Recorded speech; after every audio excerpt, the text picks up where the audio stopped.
నమస్కారం పృథ్వీ నమస్తే. గారు. మనం చూస్తూ ఉన్నాం గత 2 రోజులుగా కోల్‌కత్తా ఇన్సిడెంట్ కేస్ గురించి. సరే ఒక్కసారి మనం ఆలోచిస్తే ఈ ఇన్సిడెంట్ ప్రతి అమ్మాయిని కావచ్చు, అలాగే ఎవరైతే తల్లి కాబోతున్నారో ఆ తల్లిని కనుక మనము అబ్బాయి కావాలా, అమ్మాయి కావాలా అని అడిగితే ఈ ఇన్సిడెంట్ చూసాక కూడా నాకింకా అమ్మాయి కావాలి అనుకోవడం నా తప్పే అవుతుంది అని అంటూ ఉన్నారు. అసలు నిజంగా వాళ్ళన్న దాంట్లో కరెక్టే అనిపించింది సార్. అవునమ్మా. ఈ ఇన్సిడెంట్‌ని ఎలా చూడాలి? ఇలాంటివి జరగకుండా ఉండాలి అంటే మనం ఎలాంటి జాగ్రత్తలు పాటించాలి అంటారు సార్? సిరి ఇక్కడ ఒక మనకి 8వ తారీఖున జరిగినటువంటి ఒక ఇన్సిడెంట్ సిరి ఇది. ఈ రోజున మనం 20వ తారీఖున వచ్చేసినాం. ఒక్కసారి కళ్ళు బయళ్ళు కమ్ముకు నేలకు పడిపోయిన సందర్భం. నిజంగా సార్ అసలు. ఎంత బయళ్ళు కమ్మిందంటే తలెత్తి చూస్తే తండ్రి నువ్వు వద్దు, నువ్వు రావటం నిజంగా నాకు శిక్షేనమ్మా, నీకు మళ్ళీ బాల్య వివాహాలు చేస్తాము, మళ్ళీ నీకు రక్షణ కల్పించలేనటువంటి అసమర్థుడైన తండ్రి కింద మేము రెండో పెళ్లివాడి కట్టపెడతాం అనుకునేటువంటి పరిస్థితి వచ్చేసిందమ్మా.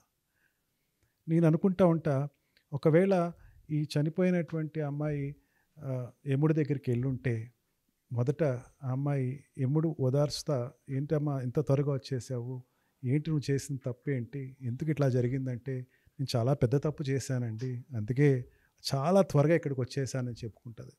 ఏం సార్ ఆమె చేసిన తప్పేంటి అసలు? ఆడపిల్లగా పుట్టడమేనా? యముడికి కూడా ఇదే ప్రశ్న వచ్చిందమ్మా. యముడి అడిగిన ప్రశ్నకి ఏమందంటే, యముడు అనేకమైన ప్రశ్నలు వేశాడు. నా ఊహలో ఉన్నటువంటి ఆ సంఘటన చెప్తున్నాను. యముడు అడుగుతాడు, ఏం చేసావమ్మా నువ్వు, తప్పులు ఏమైనా చేసావా, మెడికల్ ర్యాంకింగ్లో ఏమైనా తప్పులు చేసావా, చేస్తుంటే చాలా బాగుండేదండి, నేను ఇక్కడికి వచ్చేదాన్ని కాదు. మరి నువ్వు ఏదైనా స్కామ్లు ఏమైనా చేసావా, అది చేసినా బాగుండేదండి, మీ దగ్గరికి వచ్చేదాన్ని కాదు.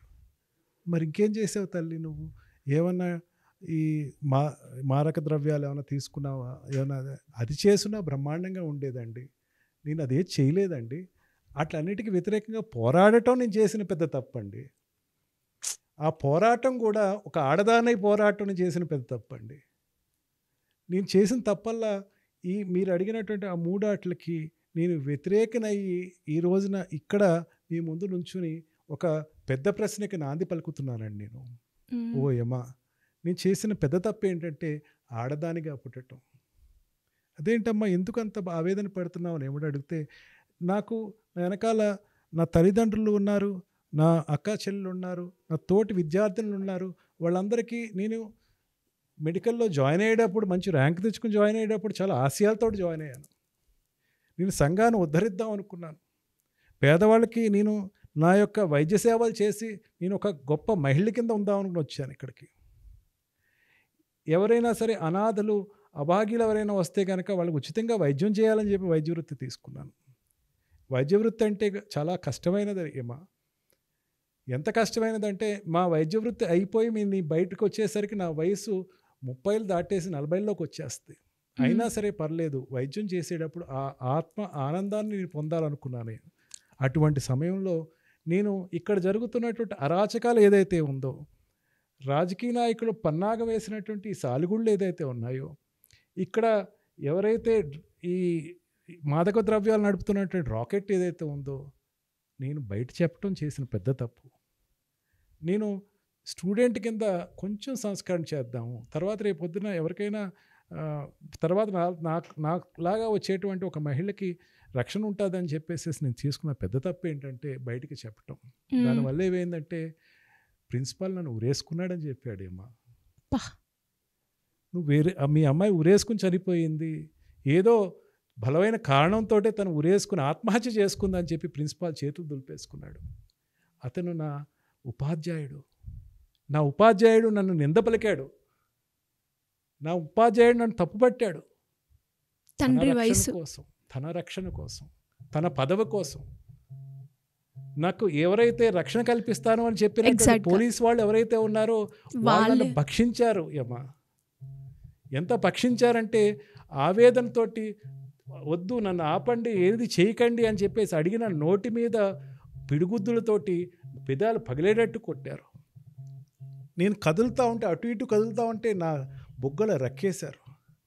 నేను నిన్ను అఘాయిత్యం చేస్తున్నావు, మాకు నువ్వు ఖచ్చితంగా మాకు నువ్వు ప్రోత్సహించాలి అని చెప్పి దాన్ని వ్యతిరేకించినందుకు నడుము ఎరక్కొట్టారు. చనిపోయినా సరే పైకి వస్తున్న సమయంలో కింద చూస్తే ఆ మానవ మృగాలు నన్ను ఇంకా విచ్చలవిడిగా మానభంగం చేస్తున్నాయి. ఏమా ఎందుకు ఏమా నేను ఇక్కడ నేను చేసిన పెద్ద తప్పు ఆడపిల్ల కింద పుట్టడం వద్దు ఏమా, నేను ఆడపిల్ల కింద పుట్టడం వల్లే జరిగినటువంటిది కావచ్చు, ఇంకా ఆడపిల్ల కింద పుట్టించడం తగ్గించేసేయడం మంచిదని చెప్పేసి నా అభిప్రాయం అని చెప్పినటువంటి ఆలోచన ఈ రోజున అక్కడ జరుగుతున్న చర్చ నా మదిలోకి వచ్చింది. సిరి నిజమే సార్, మీరు చెప్తుంటే నాకు కూడా నిజంగా ఇప్పుడున్న ప్రజెంట్ సిచ్యువేషన్లో ఒక అమ్మాయి గడప దాటి బయటికి వెళ్ళింది అంటే మళ్ళీ అంతే సేఫ్గా తిరిగి వస్తుందా? ఇప్పుడు మెడికల్ ప్రొఫెషన్లోకి ఉన్నాం మనం. అక్కడ మనం చిన్నపిల్లలు ఆడపిల్లలు బయటకు పంపించేటప్పుడు తల్లిదండ్రులు ఏమని చెప్తారంటే బ్యాడ్ టచ్ అన్నది ఒకటి ఉంటుందమ్మా. ఎవరైనా సరే వాళ్ళు చూసే చూపులు వేరేగా ఉంటాయి, ఆకలి అన్నది తెలుస్తుంది, వాళ్ళ కళ్ళల్లో ఆకలి కనపడుతుంది, వాళ్ళు నిన్ను దగ్గరికి వచ్చి మాట్లాడే దాంట్లో ఆకలి కనపడుతుంది, కాస్త దూరంగా ఉండమని చెప్తారు. ఈ మెడికల్ ఫీల్డ్లో ఈ అమ్మాయి ఖచ్చితంగా ముట్టుకోవాల్సిన సందర్భం ఉంటుంది. ఆ ముట్టుకున్న మృగానికి ఏ ఆకలి ఉందో కూడా కనిపెట్టలేని పరిస్థితుల్లో ఆడవాళ్ళు ఉంటారు. మునుముందు ఆడవాళ్ళని మెడికల్ కోర్స్ చేయాలంటే నిజంగా ఈ సంఘటన ఆపేస్తేమని భయంగా ఉంది నాకు.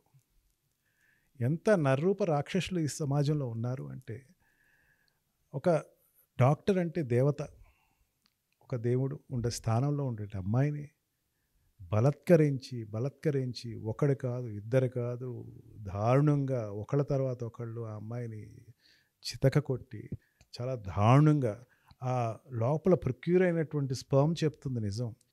ఏంటి ఇంతమంది పైశాచికులు ఇంకా ఉన్నారా? వాళ్ళ భార్యలు ఉన్నారు, వాళ్ళు ఏదైనా కామం వాచి తీర్చుకోవాలంటే అనేకమైన చోట్ల ఏంటి రక్షించేయటానికి వచ్చినట్టు డాక్టర్ మీద పడితే నిజంగా ఆడపిల్లల్ని బయటకు పంపించాలంటే గుమ్మం దాటి బయటికి వెళ్తూ ఉంటే అన్నలు కానీ తమ్ముళ్ళు కానీ మన ఇంట్లో తండ్రి కానీ చాలా భయపడేటువంటి పరిస్థితి వచ్చింది. ఇప్పుడు నెక్స్ట్ జనరేషన్ ఎవరైతే ఉన్నారో, ఇప్పుడు పెళ్ళిళ్ళు కావాల్సిన వాళ్ళు ఎవరైతే ఉన్నారో, భృగు హత్యలు మళ్ళీ పెరిగిపోతాయని భయంగా ఉంది నాకు. కడుపులోనే అబార్ట్ చేయించేటువంటి పరిస్థితులు మళ్ళీ సేమ్ సిచ్యువేషన్ వస్తాయి. చైల్డ్ మ్యారేజెస్ మళ్ళీ వస్తాయి. చిన్నపిల్లప్పుడే పెళ్లి చేసేద్దాం, లేకపోతే ఎవరికి బయట మనం భరించలేము, భారం అయిపోతుంది ఆడపిల్ల. ఇప్పటికే రేషియో వైజ్గా చూసుకుని ఏ మతస్థులైనా ఏ కులస్థులైనా ఆడవాళ్ళు తగ్గిపోయారు రేషియోలో. అవును, ఇంకా తగ్గిపోయి ఏ స్థాయికి వచ్చేస్తారంటే ఒక అమ్మాయికి ఒక 10 మంది కాంపిటేటర్స్ అయిపోయే పరిస్థితి వచ్చేస్తారు. ఆడవాళ్ళు ఇంకా మేము వద్దులేమండి, ఆడవాళ్ళు వద్దు, ఏదైతే మగవాడైతే ఏదో వాడు బాధపడతాడు, ఆడపిల్లని మేము పెంచలేము, రక్షించలేము, రక్షించేటువంటి వాళ్ళే భక్షిస్తున్నారు బయట. ఆడది అందంగా పుట్టడం తప్ప అనిపిస్తూ ఉంటుంది ఒక్కోసారి. అసలు ఆడదన్లా పుట్టడమే తప్ప అనిపిస్తుంది. నిజంగా ఇటువంటి సిచ్యుయేషన్స్లో ప్రొటెక్షన్ ఇస్తున్నారు. నేను ఇవ్వట్లేదని ఏ వ్యవస్థని అంటలేదు. నిజంగా ఈ మెడికల్ ఫీల్డ్లో కానీ కొన్ని లేడీస్ ఎక్కువ ఉండేటువంటి జోన్స్ ఏదైతే ఉందో, టీచర్ జోన్స్ కానీ మెడికల్ జోన్స్ కానీ, ఇవన్నిట్లోనూ ప్రత్యేకమైన ఒక చట్టం తీసుకురావాలా, ఆ చట్టంలో ఆడవాళ్ళు రక్షణ కల్పించాలా. అక్కడ వాళ్ళకి ఏదైనా ఆల్రెడీ ఇప్పుడు మనకి ఈ పాష్ యాక్ట్ ఉంది, దాంట్లో preventive of sexual harassment of women at work place ఉంది, అండ్ పోస్కోలు ఉన్నాయి. ఎన్ని వచ్చినా సరే మగవాడు బుద్ధి మారాలే తప్ప అవి ఎంతవరకు ఆ మార్పు ఎక్కడి నుంచి వస్తుందంటారు సార్? తల్లిదండ్రుల దగ్గర నుంచి రావాలి. సరే, తల్లిదండ్రులే ఒక దోమ కుడతా ఉంటే దాన్ని ఎట్లాగా మనం కొట్టి చంపేస్తాము, మన మీద ఒక ఈగ వాళ్తా ఉంటే ఎట్లా తోలుతాము, పిల్లవాడు చూస్తున్నా చేస్తున్నా తిరుగుతున్న ప్రదేశాలు ప్రతి క్షణం మగవాడైనా ఆడవాళ్ళైనా గ్రహించకపోవటం నిజంగా తల్లిదండ్రులు చేస్తున్న పెద్ద తప్పు. తల్లిదండ్రులు 16-17 ఏళ్ళు వస్తున్న పిల్లవాడికి ఒకప్పుడు, ఇప్పుడు 14 ఏళ్ళ నుంచే ఉండేటువంటి ఆడపిల్ల కానీ అబ్బాయి కానీ వాళ్ళు కొంచెం సెన్సెస్ పనిచేయటం వరకు, అంటే 24 ఇయర్స్ వరకు వాళ్ళని నిజంగా 360 యాంగిల్స్లో వాడిని పర్యవేక్షిస్తే వీడు ఇంకొకరిని తప్పు చేయనివ్వకుండా ఆపుతాడు, వీడు తప్పు చేయడు.